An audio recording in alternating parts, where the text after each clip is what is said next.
the Chromium project has been going a very, very long time, and it's mainly a sort of a code base for an open source sort of project. So it's where people can come and sort of modify and change Chrome code. Whereas the Chrome OS, which is what the Chromebooks run, is a Google product that OEMs can ship on their Chromebooks for general use. So Chrome OS contains a lot more features that aren't in Chromium. So just to make that clear, that the Chrome project is almost like a test ground for a lot of the Chrome OS stuff. So things like verified boot, which is when your Chromebook checks its operating system when it starts up. Things like the easy recovery, which Chromebooks do in case there is any problems whatsoever.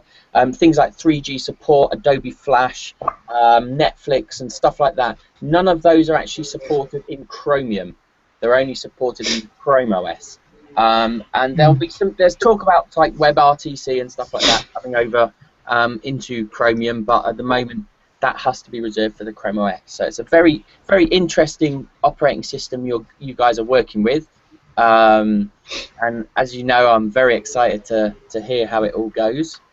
So I guess it's sort of like a little 101 in Chrome and Chrome OS. I can't really talk to you about Chromium because obviously it's a test ground. It's an open platform and will change as we're speaking.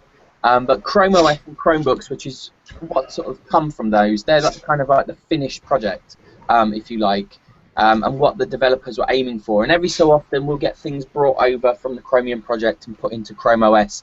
And obviously Chrome OS is also supported not just by Google, but by all Google's partners as well. So you get that benefit as well. So things like the auto-updating within Chrome OS, the idea behind the operating system was to make it sort of quick. We call it speedy, we call it simple, and we call it secure. It's probably the quickest operating system because it's continually quick. It's quick after 18 months as well.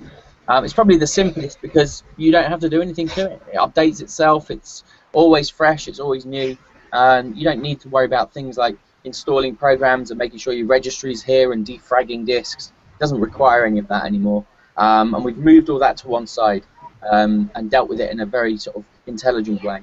We've also added a higher level of security than you've probably ever seen before on most operating systems, coming from the hardware side as well. So the fact you won't need a virus program of any kind because nothing ever gets installed on the machine. That's where most of your problems will come. Your slowdown will come from there, your fragmentation will come from there, and also your problems with viruses will come from there as well. So the operating system doesn't rely on programs inside the OS, it relies on web applications. These are simply web pages that do stuff, and you'll probably view some of these if you think about things like Facebook or YouTube. They're not on your device, they're all up in the cloud. And that's where they stay, and they function better up there because you can hold more data, it's quicker to access, and it's much safer because you're not bringing stuff down. So again, adding on that level of security, because nothing's on the device, it doesn't really matter if the device is lost or stolen or broken. There's nothing on it to lose or steal or break. And you can simply move and log into another device of any kind you wish and see all your stuff.